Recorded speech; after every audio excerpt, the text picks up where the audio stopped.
ഇന്നലെ തിരുവനന്തപുരത്ത് നടന്നത് പിണറായി വിജയന് വേണ്ടിയിട്ടുള്ള ഗുണ്ടാ ആക്രമണം അത് സന്ദേശ് ഖാലിയിൽ നടന്നതിന് തുല്യമാണ്. അങ്ങനെയാണെങ്കിൽ അവിടെ സംഭവിച്ചതൊക്കെ ഇവിടെ സംഭവിക്കില്ലേ സർ?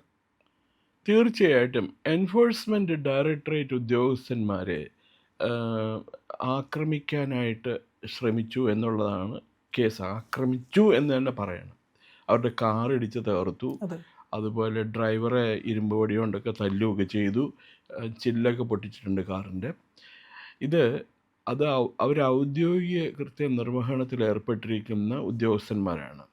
അപ്പം അവർക്കെതിരെ IPC 307 വകുപ്പ് പ്രകാരം കേസെടുത്തു കഴിഞ്ഞാൽ ജാമ്യം പോലും കിട്ടൂല.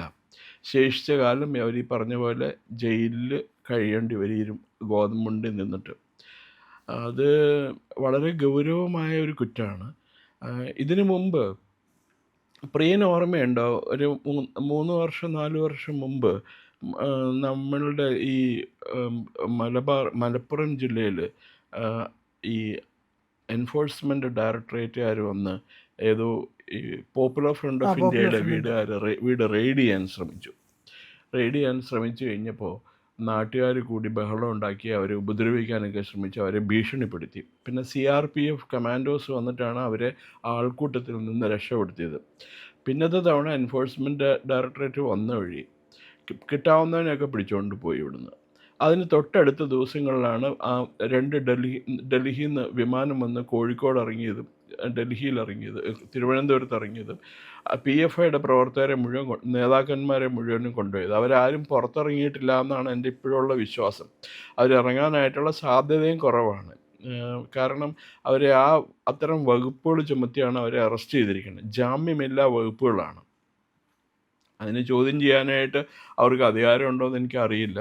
അവർ ചോദ്യം ചെയ്താലും പ്രയോജനമൊന്നും ഉണ്ടാവുമെന്ന് തോന്നുന്നില്ല. അപ്പോൾ അതേപോലെ ഈ പിണറായി വിജയൻ്റെ വീടിൻ്റെ മുമ്പിൽ പ്രതിപക്ഷ നേതാവിൻ്റെ ഔദ്യോഗിക വസതി, വാടക വീട്, അതിൻ്റെ മുമ്പിൽ നടത്തിയ ബഹളം മുഴുവനും ഒരു പ്രീ മെഡിറ്റേറ്റഡ് അറ്റാക്കായിട്ടാണ് തോന്നുന്നത്.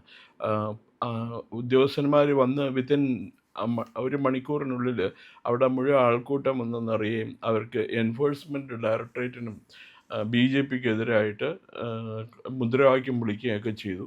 അതൊക്കെ തെറ്റായ നടപടിയാണ്. അവരവരുടെ ജോലി ചെയ്യുക എന്നുള്ളതാണ് ഈ നടപടിയിലൂടെ തെളിയിച്ചത്.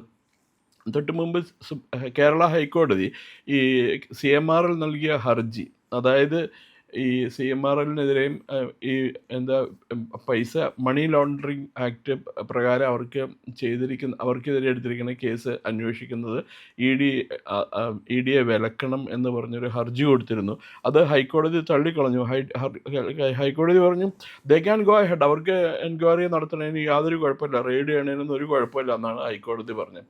അപ്പോൾ ഹൈക്കോടതി വിധിയുടെ ബലത്തിലാണ് ഈ എൻഫോഴ്സ്മെൻറ്റ് ഡയറക്ടറേറ്റ് റെയ്ഡുമായിട്ട് മുമ്പോട്ട് വന്നത്. CPM നേതാക്കന്മാർ ഇത്രയും പ്രതീക്ഷിച്ചില്ല, അത്ര പെട്ടെന്ന് ED മൂവ് ചെയ്യുന്ന പ്രതീക്ഷിച്ചില്ല. ബുധനാഴ്ച ഹോളിഡേ ആയിരുന്നല്ലോ. അവർ രാവിലെ വീട്ടിൽ കയറി വന്ന് എടുത്തുകൊണ്ട് പോകാമെന്ന് അവർക്ക് കിട്ടിയതൊക്കെ എടുത്തുകൊണ്ട് പോയിട്ടുണ്ട്, കണക്കുകളൊക്കെ. അങ്ങനെയാണ് അവർ വന്നത്. ഇപ്പോൾ ഈ മാർക്സിസ്റ്റ് പാർട്ടിയുടെ ഈ ചോട്ടാ സഖാക്കളുണ്ടല്ലോ, അന്തം കമ്മികളെന്ന് നമ്മൾ വിളിക്കണം, അവരാണ് അവിടെ പോയി ബഹളം ഉണ്ടാക്കിയത്. ഒരു കാര്യം മറക്കരുത്, 2024 ബംഗാളിലെ സന്ദേശ് ഖലി എന്ന് പറഞ്ഞ സ്ഥലത്ത് ഷെയ്ഖ് ഷാജഹാൻ എന്ന് പറഞ്ഞൊരു ഗുണ്ട, അയാളെ ചോദ്യം ചെയ്യാനും അയാളുടെ കാര്യങ്ങളൊക്കെ അന്വേഷിക്കാനായിട്ട് ഒരു ED ടീം സന്ദേശ് ഖലിയിലുള്ള അയാളുടെ വീട്ടിൽ ചെല്ലുകയുണ്ടായി. അപ്പോൾ അതിൻ്റെ കാരണം എന്താണെന്ന് വെച്ചാൽ അവിടുത്തെ സിവിൽ സപ്ലൈസ് കോർപ്പറേഷൻ്റെ മന്ത്രി അവരെ പോലീസ് അവർ അഴിമതി കേസിൽ പ്രതിയാണ്. അപ്പോൾ അവർക്കെതിരെ നടന്ന അന്വേഷണത്തിൻ്റെ ഭാഗമായിട്ട് അവരുടെ ഗുണ്ടയാണ് ഇയാൾ ഷെയ്ഖ് ഷാജഹാൻ. ഇപ്പോൾ തൃണമൂൽ കോൺഗ്രസിൻ്റെ പ്രവർത്തന രീതി എങ്ങനെയാണ്? ഒരിടത്ത് ചെന്ന് അടുത്തും ഇപ്പോൾ ആലുവയിൽ ഏറ്റവും വലിയ ഗുണ്ടേനെ അവരങ്ങ് വിലയ്ക്ക് മേടിക്കും. ആ ഗുണ്ട പിന്നെ തൃണമൂൽ കോൺഗ്രസ് നേതാവാകും. അയാളുടെ കീഴിലുള്ള മിനി ഗുണ്ടകളുണ്ട്. ഈ മിനി ഗുണ്ടകളെ വിട്ടിട്ട് അവരെ ആൾക്കാരെ കൊല്ലിക്കും. അങ്ങനെയൊക്കെയുള്ളതാണ്. അപ്പം ഇയാൾ സന്ദേശ് ഖലിയിലെ ഗുണ്ടയായിരുന്നു ഷാജഹാൻ. ഇയാൾ ഇവർക്ക് വേണ്ടിയിട്ട് സകല വൃത്തിയായിട്ട് ജോലിയും ചെയ്തുകൊണ്ടിരുന്ന ഷാജഹാൻ ഖാനാണ്. അയാളെ അറസ്റ്റ് ചെയ്യാനായിട്ടാണ് ED പോയത്. അപ്പോൾ അവിടെ വെച്ചിട്ട് ഉദ്യോഗസ്ഥന്മാർ ഇതേപോലെ തിരുവനന്തപുരത്ത് ഇന്നലെ ചെയ്ത പോലെ തടയുകയും ദേഹോപദ്രവം ഏൽപ്പിക്കുകയും അവരുടെ വാഹനങ്ങൾ കേടുവരുത്തുകയൊക്കെ ചെയ്തു. പിന്നെ അവർ CRPF കമാൻഡോസുമായിട്ടാണ് ഓപ്പറേഷൻസ് നടത്തിയത്. CBIയും കൂടി അന്വേഷിക്കുന്നുണ്ട് ആ കേസ്. അപ്പോൾ അന്ന് പിടിച്ച് ഇയാളെ ഈ ഷെയ്ഖ് ഷാജഹാൻ ഇന്നേ വരെ ജയിലിൽ നിന്ന് ഇറങ്ങിയിട്ടില്ല. അയാളുടെ ഒപ്പം വേറെ ഗുണ്ടകളെ അറസ്റ്റ് ചെയ്തിട്ടുണ്ട്, അവരൊക്കെ ജയിലിലാണ്. അവരിപ്പോൾ അടുത്തൊന്നും ഇറങ്ങാൻ സാധ്യതയില്ല. ഈ case it will take it's on time. അപ്പോൾ ഈ UAPയിലൊക്കെ ഇത് സംബന്ധിച്ച് പ്രത്യേക നിയമമുണ്ട്. എങ്ങനെ ഒരാളെ അറസ്റ്റ് ചെയ്ത് കഴിഞ്ഞാൽ ജാമ്യം കൊടുക്കാതിരിക്കാനുള്ള വകുപ്പുകൾ. ഇപ്പൊ കണ്ടില്ല, 2 ഗൂഢാലോചന ഉണ്ടെങ്കിൽ തന്നെ ജാമ്യം കിട്ടാൻ വലിയ പാടാണ്. UAPA കുറ്റമാണ് ഗൂഢാലോചന എന്ന് പറയുന്നത്. അത് അപ്പൊ എന്താ ഷർജുൽ ഇമാം, പിന്നെ അതുപോലെ ഒരു ഉമർ ഖാലിദ്, അവർ രണ്ടുപേരും ജാമ്യം കിട്ടാൻ വേണ്ടി ഓടിപ്പാഞ്ഞ് നടക്കുക. സുപ്രീം കോടതി വരെ പോയി, പക്ഷേ എത്തണില്ല അവിടെ. കാരണം അവിടെ ചെല്ലുമ്പോൾ ഇവർ ഡൽഹി റൈറ്റ്സിൽ പങ്കാളികളായിരുന്നു. ഡൽഹി റൈറ്റ്സിൽ ഇവരാണ് ഫയർ തീ കത്തിച്ചത് ഇവരാണെന്നാണ് പറയുന്നത്. എല്ലാ തെളിവുണ്ട്. 55 പേര് മരിച്ചില്ലേ സാർ? അപ്പോൾ എങ്ങനെയാണ് 50-ലേറെ പേര് മരിച്ചിട്ടുണ്ട് അവിടെ? അതെ, അത് നിസ്സാര കുറ്റമല്ലല്ലോ. അല്ല, അവർക്ക് ഏതോ ഒരു കോടതി, സുപ്രീം കോടതിയിൽ ഒരു ബെഞ്ച് ഇവർക്ക് ജാമ്യം കൊടുത്തു. ആ ജാമ്യത്തിന് ചോദ്യം ചെയ്തുകൊണ്ട് ഡൽഹി പോലീസ് സുപ്രീം കോടതിയിൽ വീണ്ടും ഹർജി കൊടുത്തേക്കുക. അതൊരു വിശാല ബെഞ്ച് പരിഗണിക്കണം എന്ന് പറഞ്ഞു. സാർ, അത് 3 ദിവസത്തേക്കാണ് ഈ ഉമർ ഖാലിദിന് സുഖമില്ലാത്ത അമ്മയെ കാണാൻ വേണ്ടിയിട്ട്. അത് കർശന ഉപാധികളാണ്. വേറെ എവിടെയും പോകാൻ പാടില്ല. ഹോസ്പിറ്റലിൽ പോവുക, കാണുക. അതിനപ്പുറത്തേക്ക് വേറെ എങ്ങോട്ടും പോകാനോ മറ്റൊരാളെ കാണാനോ മറ്റൊരു ഫോൺ ഉപയോഗിക്കാനോ പോലുമുള്ള അനുവാദമില്ല. അതൊക്കെ കണ്ടീഷൻസ് പറയും. പക്ഷെ അവർ പുറത്തിറങ്ങി കഴിഞ്ഞാൽ they will do what ever they want. എല്ലാ ജാമ്യ വ്യവസ്ഥകളും അവർ ലംഘിക്കും. 3 ദിവസം വേണ്ടല്ലോ അവർക്ക്. 3 മിനിറ്റ് പോരെ. അവരെന്താ പറഞ്ഞത്? ചിക്കൻ നെക്കിലേക്കുള്ള അത് കട്ട് ചെയ്ത് കഴിഞ്ഞിട്ടുണ്ടെങ്കിൽ ഇന്ത്യ മറ്റേ ഒരു നമുക്കൊരു പ്രത്യേക നോർത്ത് ഈസ്റ്റ് സംസ്ഥാനം കിട്ടും എന്നാണ് അവൻ പറഞ്ഞത്. രാജ്യമാക്കാം. നമ്മളെങ്ങനെയാണത് പറഞ്ഞിരുന്നെങ്കിലോ? അവർക്ക് എന്തും പറയാമെന്ന ആവരുത്. കാരണം ഇത് നമ്മൾ പറയുന്ന ലോകത്തിലെ ഏറ്റവും വലിയ ജനാധിപത്യ രാജ്യവും ഏറ്റവും കൂടുതൽ സിവിൽ സ്വാതന്ത്ര്യ ലിബർട്ടീസ് ഉള്ള രാജ്യമാണ് അമേരിക്ക.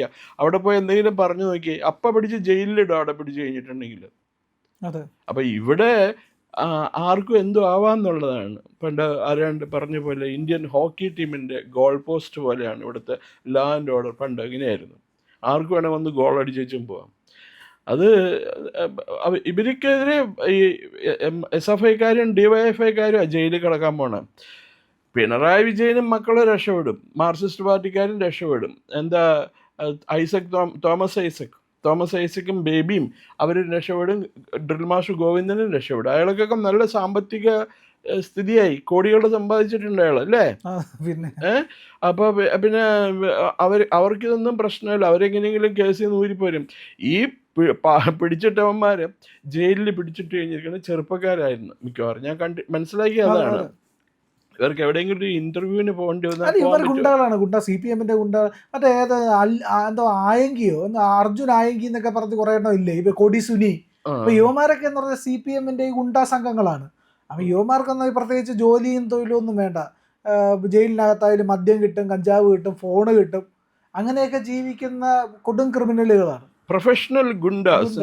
ക്രിമിനൽ ഒന്നും പറയണ്ട, അവർക്ക് ദേഷ്യം വരും. പ്രൊഫഷണൽ ഗുണ്ടാസ് ആണ് അവര്. എല്ലാ തരികയുടെ പരിപാടികളിലും എക്സ്പേർട്സ് ആണ് അവര്. അപ്പോൾ എന്നിട്ട് അവന്മാരുടെ ഭാവം എന്ന് പറഞ്ഞു കഴിഞ്ഞാൽ ഇവർ സോഷ്യൽ മീഡിയയിലേക്ക് ഇടുന്ന പോസ്റ്റിന്റെ ഒക്കെ പ്രത്യേകത ഉണ്ട്. CPM ഗുണ്ടകളുടെ ഇവരെന്തോ വലിയ മഹത്തായ കാര്യം ചെയ്യുന്നു എന്നാണ് വിചാരം. ഈ പറയുന്ന ഒരാളൊരിക്കൽ ഒരു പോസ്റ്റ് ഇട്ടേക്കുന്ന കണ്ടത്, ഗുണ്ടാ കള്ളൻ വേശ്യായി 3 വിഭാഗത്തിനോട് നമുക്ക് സഹതാപമേ ഉള്ളൂ. കാരണം ഇവന്മാർ ഗതികെട്ട ആൾക്കാരാണ്. അല്ല, അത് ഈ ഒരു പുസ്തകം ഉണ്ടല്ലോ, ആനിമൽ ഫാം എന്ന് പറഞ്ഞ്, ജോർജ് ഓർവെൽ. വായിച്ചിട്ടുണ്ട്? You are A literature student. അപ്പോൾ അതിൽ ഈ മൃഗങ്ങൾ ഭരണം പിടിച്ചെടുക്കണതാണ് കഥ. അവർ ഭരണം പിടിച്ചെടുത്തു കഴിഞ്ഞാൽ സോഷ്യലിസം നടപ്പിലാക്കും. സോഷ്യലിസം എന്ന് പറഞ്ഞാൽ എല്ലാവർക്കും ഒരേ രീതിയിലുള്ള ട്രീറ്റ്മെൻറ്റ് കിട്ടുമെന്ന് പറയും. എന്നിട്ട് അവരുടെ മൃഗരാജ്യത്തെ രാജാവായിട്ട് വരുന്നത് ഒരു പന്നിയാണ്. 2-3 പന്നികൾ ചേർന്നിട്ടാണ് ഭരിക്കണം മുഴുവനും. അപ്പോൾ ഈ പന്നികൾ മറ്റു മൃഗങ്ങളുടെ ജീവിതത്തിൽ ഒരു വ്യത്യാസമല്ല, മറ്റേ മനുഷ്യൻ ഭരിച്ചിരുന്ന പോലത്തെ ആളിനെ ഇപ്പോഴും. അപ്പോൾ ഈ പശുവിനെയൊക്കെ പാല് കറന്നെടുത്തുകൊണ്ട് പോയി എന്താ ചെയ്യണമെന്നറിയാമോ? ഇവരാദ്യം പറഞ്ഞ് നമ്മുടെ പശുക്കളുടെ പാലിൽ നിന്ന് ആ പശുക്കളുടെ കുട്ടികൾക്ക് കുടിക്കാനുള്ളതാണ്. ഇവർ കൊണ്ടുപോയി കുത്തക മുതലാളിമാർ അത് ഊറ്റിയെടുത്തുകൊണ്ട് വിപണി കൊണ്ട് വിറ്റ് കാശ് ഉണ്ടാക്കി തിന്നു കൊഴുക്കുകയാണ്. നമ്മൾ ഭരണം വന്നാൽ അങ്ങനെയൊന്നും ഉണ്ടാവില്ല എന്ന് പറയും. അത് കഴിഞ്ഞ് പശുവിൻ്റെ പാല് കറന്നെടുത്തുകൊണ്ട് പോകണു, ഇവരുടെ കുട്ടികൾക്കൊന്നും കിട്ടാനുള്ള വരുമാനവും കിട്ടാനുള്ള. അപ്പോൾ അന്വേഷിക്കുമ്പോൾ എന്താ, ഈ 3 പന്നികൾ ഇരുന്ന് പാല് കുടിക്കുക, മൊത്തം പാലിരുന്ന് കുടിച്ച് തീർക്കുക. അത് ചോദിച്ചാൽ നിങ്ങളെന്താ ഈ ചെയ്യണമെന്ന് വെച്ചാൽ, അത് നിങ്ങളന്ന് പറഞ്ഞില്ലേ എല്ലാവരും ഒരേപോലെ ആയിരിക്കും, ഓൾ ആർ ഈക്വൽ എന്ന് പറഞ്ഞില്ലേ. അത് പറഞ്ഞു, അത് ശരിയാണ്. പക്ഷെ ഞങ്ങൾ ഭരിക്കുന്ന ആൾക്കാരാണ്, ഭരിക്കുന്ന ആൾക്കാർക്ക് ബുദ്ധിയും പിന്നെ ആരോഗ്യമൊക്കെ വേണ്ടേ. അപ്പോൾ അതിന് പാല് കുടിച്ചാലേ പറ്റുള്ളൂ. ആ പാല് ഞങ്ങൾ അതിന് വേണ്ടിയിട്ട്, നിങ്ങൾക്ക് വേണ്ടിയിട്ടാണ് ഞങ്ങളത് കുടിക്കണം. ഓൾ ആർ ഈക്വൽ ശരിയാണ്, but some are more equal എന്ന് പറഞ്ഞ പോലെ നേതാക്കന്മാർ കുറച്ച് കൂടുതൽ തുല്യരാണ്. കമ്മ്യൂണിസ്റ്റ് പാർട്ടിയുടെ മുഖമുദ്ര അതാണ് ശരിക്കും. അപ്പൊ ഇവര് ഈ അറസ്റ്റ് ചെയ്തവരുടെ കാര്യം പോക, ഇതൊരു this is A warning signal. ഈ സന്ദേശകാരിയിൽ അറസ്റ്റിലായ ഈ ഷെയ്ഖ് ഷാജഹാൻ, അയാള് 2 വർഷവും 2 മാസവും 10-30 ദിവസം 28 29 ദിവസമായി ഇപ്പൊ ജയിലിലാണ്. ഇതുവരെയും വെളിയിൽ ഇറങ്ങിയിട്ടില്ല. നല്ല സുഖ ജയിലിൽ. അതെ. അപ്പൊ ഇത് പുറത്തിറങ്ങാനുള്ള സാധ്യത കുറവാണ്. ഈ സഖാക്കൾക്ക് ശിഷ്ടകാലം ഉണ്ടാകില്ല എന്നുള്ളത് തന്നെയല്ലേ? അത് ഉറപ്പ്, തീർച്ചയായിട്ടും. ഇപ്പൊ അവർ പുറത്ത്, കാരണം നിയമം നടപ്പിലാക്കി കഴിഞ്ഞിട്ടുണ്ടെങ്കിലല്ലേ നമ്മുടെ നാട്ടിലെ നിയമങ്ങളുടെ ഒക്കെ ഒരു അഡ്വാൻറ്റേജ് ഉണ്ട്. വേണ്ട രീതിയിൽ നടപ്പിലാക്കിയാൽ, അത് നടപ്പിലാക്കേണ്ട രീതിയിൽ ചെയ്തു കഴിഞ്ഞാൽ ഈ പറയുന്ന കുറ്റവാളികൾ മുഴുവൻ ജയിലിൽ കിടക്കും, പുറത്തേക്ക് ഇറങ്ങില്ല. പക്ഷെ അവിടെ ഈ മാനിപ്പുലേഷൻ ചെയ്യുമ്പോൾ, കഴിഞ്ഞ ദിവസം അത് ഒരു കൊലക്കേസിലെ പ്രതിയായിരുന്ന ചെന്താമരയില്ലേ തടിച്ചു പോയിട്ട് നല്ല ഗ്ലാമറായി എന്ന് പറഞ്ഞതല്ലേ? അതെ അതെ. അത് കൂടാണ്ട് പിന്നെയുണ്ട് വേറൊരു കേസിലാ, കാസർഗോഡ് 2 കോൺഗ്രസ്കാരെ കൊന്ന മാർക്സിസ്റ്റുകാർ, പെരിയ കൊലക്കേസിൽ അവര് വെറുതെ വിട്ട്, അവര് ജീവപര്യന്തം ശിക്ഷിച്ചെങ്കിൽ അവര് എന്താ പറയണേ, എവരി 3 months അല്ല എവരി 2 months കൂടുമ്പോൾ ജാമ്യത്തിൽ ഇറങ്ങും, പരോളിൽ ഇറങ്ങും. അവർ വീട്ടിലേക്ക് വരിക, ജോലി സ്ഥലത്ത് നിന്ന് വീട്ടിലേക്ക് വരികയാണ്. അപ്പം അങ്ങനെയൊക്കെയുള്ള ചില കാര്യങ്ങൾ മാർക്സിസ്റ്റ് പാർട്ടിക്കുണ്ട്. ഈ കമ്മ്യൂണിസ്റ്റ് പാർട്ടിയുടെ പ്രധാന നിയമം അതാണ്, all are equal but some are more equal. ഇപ്പം പിണറായിനെ വീട് റെയ്ഡ് ചെയ്യാറുണ്ട്, എത്രയോ പേരുടെ വീട് റെയ്ഡ് ചെയ്തു. ഞാൻ നേരത്തെ പറഞ്ഞില്ലേ പ്രിയൻ്റെ അടുത്ത്, ശശി കർത്താവിൻ്റെ വീട് CMR-ൽ, അയാളുടെ വീട് റെയ്ഡ് ചെയ്തു. അയാളുടെ മകൻ്റെ വീട് സാഗറോ എന്തോ സം കർത്ത, 2 പേരുടെ വീട് റെയ്ഡ് ചെയ്തു. ഒരു കുഴപ്പമുണ്ടായിരുന്നില്ല. സഖാക്കളൊന്നും അവിടെ പോയില്ലല്ലോ. ഈ പിണറായി വിജയൻ്റെ വീട്ടിൽ പോകണ എന്താ കാര്യം? അയാളുടെ വീട് റെയ്ഡ് ചെയ്യാൻ പാടില്ല എന്ന് എവിടെയെങ്കിലും എഴുതി വെച്ചിട്ടുണ്ടോ? എത്രയോ റെയ്ഡിങ് നടന്നിരിക്കും. റെയ്ഡിൽ പെട്ടുപോയാൽ അവർ ഇപ്പം അരവിന്ദ് കേജ്രിവാളിനെ അറസ്റ്റ് ചെയ്ത് അയാളുടെ പേരിൽ വ്യക്തമായ തെളിവുകളുണ്ട്. അവരെ നോക്കി കണ്ടൊക്കെ ചെയ്യുള്ളൂ. അതുകൊണ്ടാണ് അയാളെ പിടിച്ച് ജയിലിലിട്ടത്. പിന്നെ എന്താ സിസോഡിയ, അവരുടെ ഡെപ്യൂട്ടി മുഖ്യമന്ത്രി ആയിരുന്ന ആൾ സിസോഡിയ, അയാളും ഇതുപോലെ കുറ്റം ചെയ്തിട്ടല്ലേ അയാളെ പിടിച്ച് ജയിലിലിട്ടത് ED റെയ്ഡ് കഴിഞ്ഞതിന് ശേഷം. അപ്പം ഇത് ബുദ്ധിമുട്ടാണ് പോരാനായിട്ട്, ഊരി പോരാൻ ബുദ്ധിമുട്ടാണ് അവിടുന്ന്.